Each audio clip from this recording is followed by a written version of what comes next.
After 2 years of promises, they gave my promotion to the worst person on the team, so I left and let them sink. Original post. I've been working as a graphic designer in the marketing department of my company for around 3 to 4 years. When I started, our team was small, just 3 of us, including a team lead I respected deeply. Although we were a small group, I loved the creative challenges and the close collaboration with my coworkers. As the team grew, I quickly became known as one of the most dedicated and fastest designers. I trained every new hire, led projects, delivered presentations, and even organized workshops for the team. Over time, I took on the responsibilities you'd expect of a senior designer and gave my all to each project. Then things started to change. My team lead left, which meant even more responsibilities landed on my plate, as we had no replacement for over a year. It felt like the perfect opportunity to prove I was ready for a senior designer role. During my annual review, I was told that I was on track for promotion, and if I kept up the hard work, I'd be promoted within a year. But then I saw something that made my stomach drop. A new coworker, a notoriously lazy and toxic person, was promoted to senior designer. I was stunned. She had joined the team long after me, did the absolute bare minimum, and often passed her unfinished projects to me because I was fast. She had no clue about design strategy, stakeholder management, or even team collaboration. She would sweet-talk the higher-ups, take credit for things she didn't do, and leave the actual work to the rest of us. What really killed me was seeing her act like a leader, setting team guidelines she didn't even follow herself. She had a reputation among stakeholders as being difficult to work with, and they often requested that I handle their projects instead of her. After months of this, we finally got a new team lead, and I saw a chance to fight for the promotion I'd been promised. I prepared a presentation showcasing my project successes, positive feedback from coworkers, and a portfolio of senior-level work I'd been handling. The new team lead was impressed and acknowledged that I was one of the most talented designers on the team. I thought that finally someone saw my hard work. But not long after, the same coworker messed up a big project, which affected not only my workflow but also my reputation, because she had involved me to cover for her. I corrected her work, but instead of appreciating it, she stormed into the office accusing me of embarrassing her in front of the stakeholder. I calmly explained that I was simply following project guidelines that she had ignored. When our team lead got involved, he agreed I was in the right, but seemed too scared to confront her fully, coddling her to keep her quiet. By the time my next annual review came around, I was at my wit's end, but I still held onto a shred of hope that I'd finally be recognized. Instead, my team lead gave me a 3-star rating out of 5 and told me I should be more present. She even had the nerve to compare me to a lazy coworker, saying I needed to emulate her social presence. I was floored. I had been the one keeping our team running, training new hires, checking everyone's work, and fixing her mistakes, and this was how I was rewarded?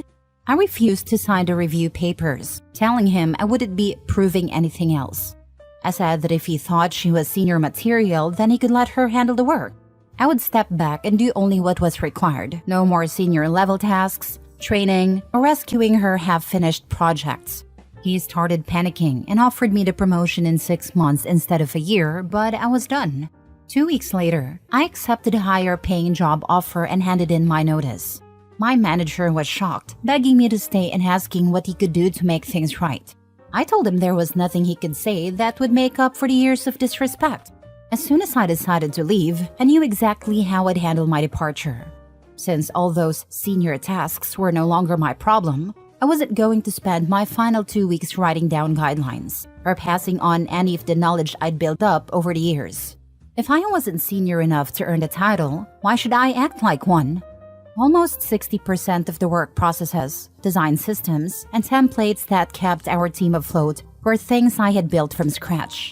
I knew it would take them months to untangle the gaps I was about to leave behind.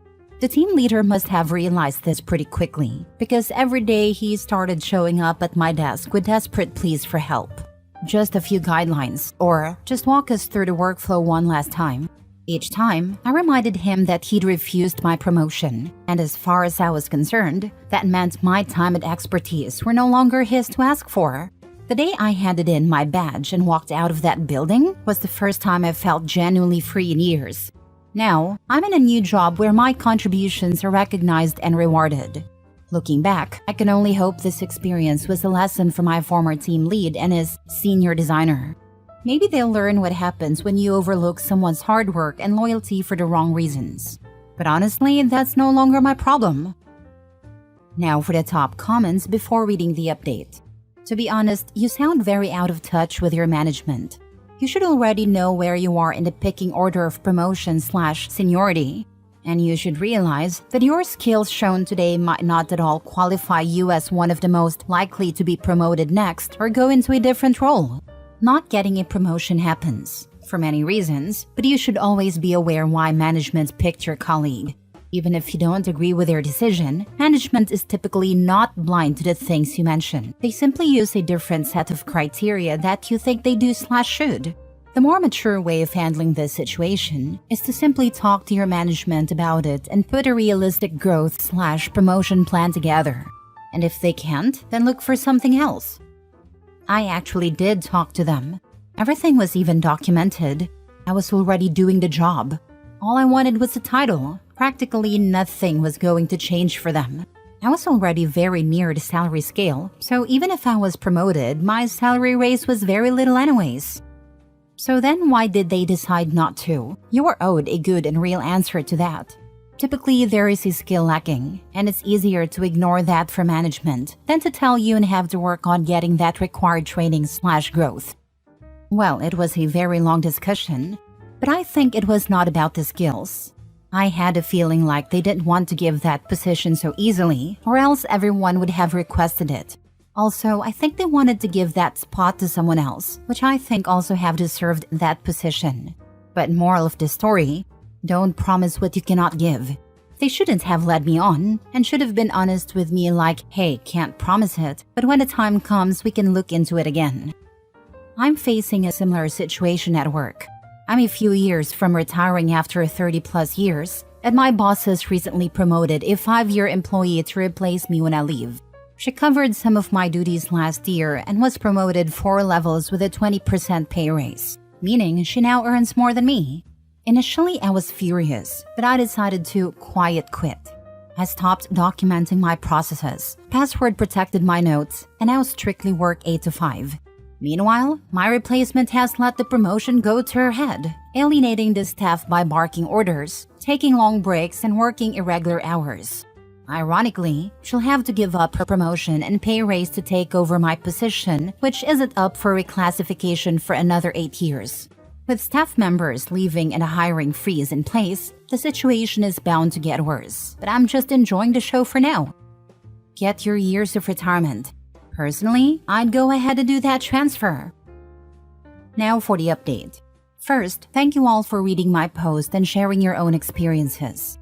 It's surprising how many people have faced similar situations. Your support has helped me move on, even if I can't forget what I went through. I hope this post encourages others to value themselves and push for the respect they deserve. Some of you thought I was overplaying my skills, but when you've put in years of hard work, gained experience, and learned your worth, you stop holding back. This was my breaking point, a major wake-up call that I'd had enough. For a bit more context, my team lead was new to management and struggled to handle conflicts. As for my lazy coworker, some of you suggested she slept her way to the promotion, but that wasn't the case. She was just very chatty and good at charming people, which helped her get ahead in a gossip-prone office. So, what happened after I left? I'm still in touch with my former project coordinator, my work bestie, who has kept me updated. They try to get my ex-coworker to step up, but unsurprisingly, nothing changed. She's still slacking off, and her behavior remains unchecked.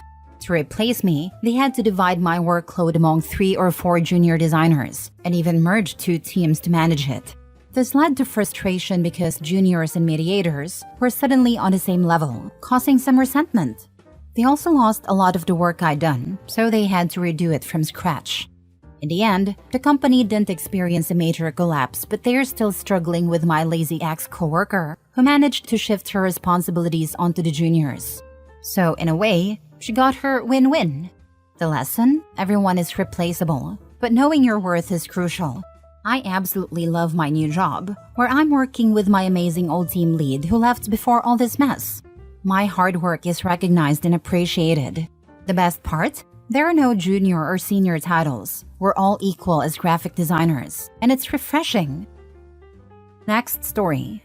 Am I the a-hole for refusing to help my parents financially after they secretly supported my perfect sibling instead of me? Growing up, I was always the self-sufficient one. I worked hard, earned scholarships, and took on part-time jobs to pay my way through college. Meanwhile, my younger sibling had everything handed to them. A new car, fully paid tuition, and even an apartment. I assumed my parents were simply more financially stable when my sibling came along, and I didn't want to make a fuss. Fast forward to last month, my parents called saying they were in financial trouble and asked if I could help them with a loan. I considered doing the right thing, but something didn't add up. So, I asked them directly why they had spent so much on my sibling and not on me. That's when they admitted that they had actually saved for both of us, but used almost all of the money to support my sibling because sibling needed it more. I was devastated. I had worked myself to exhaustion just to stay afloat, while they funded my siblings' every whim, fully aware that I was struggling. I told them I couldn't help them financially because it wouldn't be fair to myself. Now, my sibling and some extended family members are calling me heartless and ungrateful, saying that family supports each other and accusing me of letting my parents suffer over old grudges. Am I the a-hole for refusing to bail out my parents after learning the truth about their financial favoritism? Not the a-hole. Why can't the younger sibling help out your parents? You struggled all your life to make your own way without the help of your parents, and now they need your help? I mean, they couldn't help you before, but now they want your help? I definitely think twice. Not the a-hole. Yep, it's time for their investment in your siblings to pay dividends. Not your monkey. Send a message out to family telling them that you give your permission to your sibling that the money that was saved for you but instead given to sibling be given back to your parents. Not the a-hole. Sibling can sell the flat they were given and give half the money that rightfully belongs to OP back to the parents, as OP doesn't want or need it anymore. Next story. Am I the a-hole for refusing to give my brother $50,000 that our grandfather left me in his will? I-32 male recently received $50,000 from my grandfather's estate. I was incredibly close to him. I visited every week, especially as he got older and his health declined. I was there through it all, taking him to doctor's appointments and sometimes just sitting with him while he watched his favorite shows. He was like a second father to me, and when he passed, it hit me hard. My younger brother Matt, 27 male, had a different relationship with Grandpa. It's not that he didn't care, he did, but he was always busy. Matt lives a few hours away, has a demanding job, and is starting a family with his pregnant wife. He visited on holidays and special occasions, but that was about it. I always figured that was just how he was. Reading the will, we found out that Grandpa had left Matt some sentimental items, an old watch and a few other things. The $50,000, however, went to me. I didn't expect it, but I think Grandpa knew how much I had sacrificed to be there for him in his final years. I loved him and never did any of it for the money, but when I received the inheritance, it felt like his way of saying thank you. A couple of weeks after the funeral, Matt reached out, saying he needed to talk. He came over and after some small talk, he asked me for $30,000 of the inheritance. He explained that he was drowning in debt, the pregnancy brought extra expenses, and he just needed some help to get back on track. He said he wouldn't ask if he were desperate. I felt bad for him, I really did, but I also felt conflicted. This money wasn't something I had expected, but I'd already started making plans for it. I've been wanting to open a small woodworking business, something I'm passionate about, and have been saving for over the years. This inheritance was the missing piece to make that dream a reality, and I feel like my grandfather knew that when he left it to me. I told Matt I couldn't give him the $30,000. I said I'd be happy to help in smaller ways, like offering some of the savings I had set aside. But I wanted to keep most of the inheritance for the business I'd been dreaming of. I even offered to help him look for financial assistance or budgeting advice. Looking back, that may have come off as petty, but I didn't mean it that way. He didn't take it well. Matt accused me of being selfish and valuing my non-existent hobby over helping my own brother and future niece or nephew. He said I didn't understand the stress he was under. And to make matters worse, our parents have sided with him. Mom says family should come first and that Grandpa would have wanted me to help. Now I feel like the bad guy. I didn't ask for this money, and I don't want to damage my relationship with my brother. But this is the first time in my life I feel like I could actually follow a dream, and I don't want to give that up. Am I the a-hole? Not the a-hole. Your brother and parents are entitled. The money is yours. Mom and Dad are free to give him $30,000. As it's one of their parents that died too, they should have for sure have been given a part of the total inheritance in the will. Either money or other things of monetary value, not just sentimental things. They should offer to sell or give some of the money they've inherited too, if they're so eager to get OP to give up a big chunk of his part. Not the a-hole. He is an adult responsible for his choices. Stop letting them guilt trip you. If your parents care so much, they can help him. A. Tell them to stop. B. Tell them you have spent the money already. C. Go low or no contact if they don't stop. Last story. Am I the a-hole for exposing my sister's secret life after she sabotaged mine? I, 28 female, have a sister, Rachel, 26 female, who has always been the golden child. She's charming, beautiful, and seems to have everything together. Meanwhile, I've struggled with anxiety and never felt like I measured up. Last year, I finally got a promotion at work that I worked hard for. Rachel, being jealous, tried to undermine me by spreading rumors that I was incompetent and unqualified. I found out when a coworker confronted me about the rumors, and it devastated me. In retaliation, I decided to look deeper into Rachel's life. What I found was shocking. She was involved in a secret relationship with a married man who was a family friend. I confronted her, and at first she denied it. But then she broke down and admitted the truth. I told her I would keep quiet if she stopped trying to sabotage me. However, she continued her tactics, even trying to convince our parents that I was lying about my promotion. Feeling betrayed and hurt, I decided to tell our parents the truth about her relationship. The fallout was catastrophic. Our parents were furious with Rachel, and she's currently cut off from the family. Now I feel like the villain. I didn't want to expose her, but I was desperate and felt I had no other option. Am I the a-hole for exposing her when she was already hurting me? Not the a-hole. You warned her and told her to stop. She failed to. That's not your problem. You feel bad because you're a nice person, but your sister literally crossed your boundaries multiple times, lying on your name. Trying to harm your reputation, you shouldn't feel bad. You did nothing wrong. Your sister lied about you while you told the truth about her. Don't feel bad.